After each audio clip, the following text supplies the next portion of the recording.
قل يا عبادي الذين اسرفوا على انفسهم لا تقنطوا من رحمة الله إن الله يغفر الذنوب جميعا إنه هو الغفور الرحيم।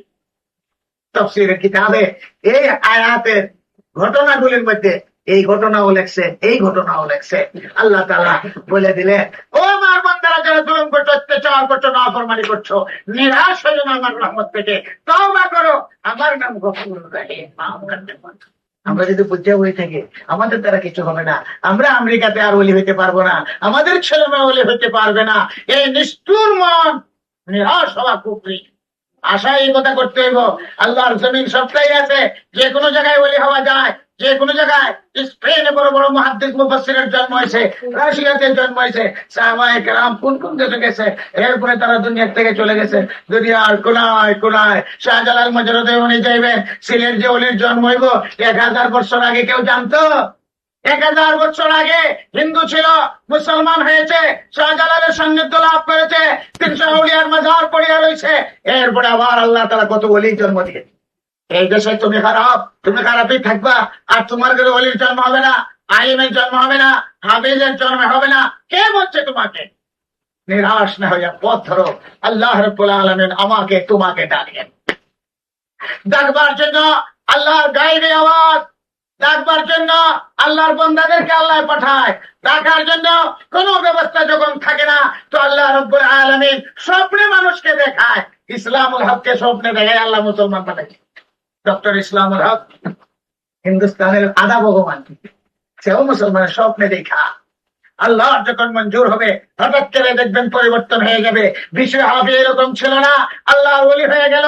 আহমদ ইবনে হাম্বল যার কাছে যাইতে, বিশির তো মদ খেত, বিশির মদ কেমে পড়িয়ে যেত, রেন্ডিবাজি করতো বিশ্বের, কিন্তু রাস্তা দিয়ে যায় আর এক জায়গায় থেকে একটা টুকরা কাগজের মধ্যে আল্লাহর নাম লেখা পড়িয়া মনে আসলো যে আল্লাহর নাম এই বস্তায় লেখা দেনে পড়ে রয়েছে, উঠাইয়া বাস ধইয়া সম্মান করিয়ে করে তাকে রাখছে।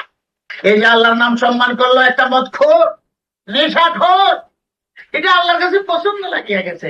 আল্লাহর কাছে কোন আমল পছন্দ লাগবে তুমি তো জানো না। এটা আল্লাহর কাছে বড় প্রিয়ার লাগছে, এত খারাপ লাগ হইয়া আমার নামের সম্মান করছে। আল্লাহর আসমানে ফয়সালা হয়ে গেছে, তার হেদায়েত দিয়ে দেব। এটা তো আর পিছিয়ে যায় না, পিছিয়ে তো তার কামেই চলিয়ে গেছে। জগ শ্রেষ্ঠ ওলি দরবেশ রাত্রে স্বপ্নে দেখেন, রাত্রে স্বপ্নে দেখেন আল্লাহ রাব্বুল আলামিনকে। আল্লাহকে স্বপ্নে দেখা যায়, বর্ণনা করতে পারবে না কিরকম।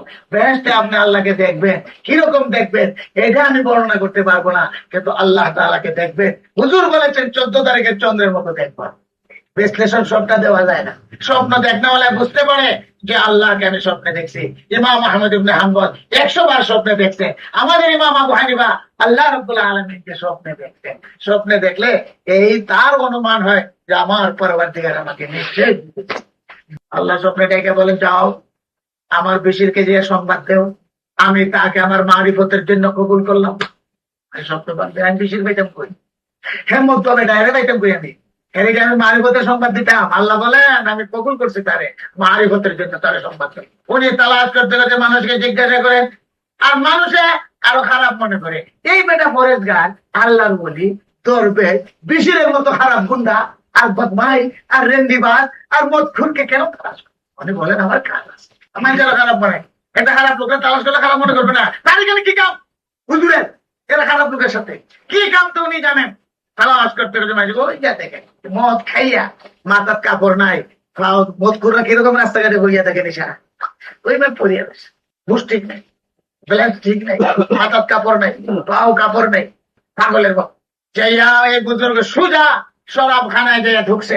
ঢুকে বলে, এ বিশির তুই এখনো মদ খাইয়া মাটিতে পড়িয়া আস, আল্লাহ রাব্বুল আলামিন তোরে আল্লাহর মারিফতের জন্য কবুল করেছে। উনি এতটুকু বলছেন, আমার বাইরে বিশির ওই সময় চোখ খুলছে, চোখ খুললে এই বুজুর্গে পিছিয়ে দিয়ে হতো, এই দৌড় দিল। এই যে মদ খানার থেকে বাইরে এলো, আজীবন মদ খানার থেকে বাইরে এলো। এই যে দৌড় দিলেন তিনি, এই দৌড় দিলেন। বুজুর্গ আগে আগে যান আর সে পিছে পিছে দৌড়ে, কই যাও কই যাও কই যাও, আমাকে নিয়ে যাও।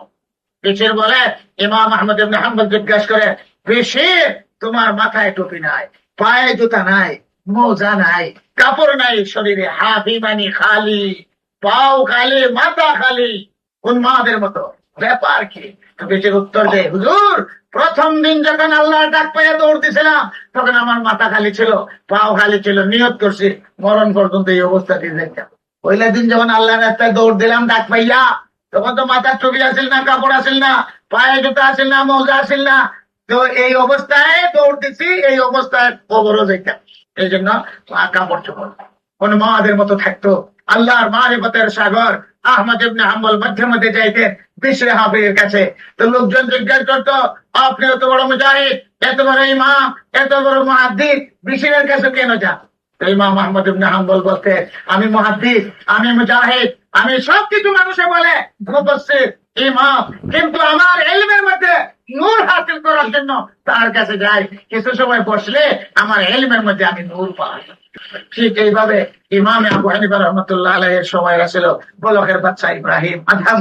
ইমাম আবু হানিফা চলে যেতেন ইব্রাহিম আদমের কাছে। তো এই প্রশ্নের উত্তর ইমাম আবু হানিফা দিতে, আমি বড় মুজাহিদ, আমি বড় মুজতাহিদ, আমি বড় ইমাম, কিন্তু আমার ইলমের মধ্যে নূর হাসিল করার জন্য এই ফকিরের কাছে যেয়ে বসি। কিছু সময় বসলে পরে আমার ইলমের মধ্যে নূর পাই। এটা তো হলো বিশিরের কথা।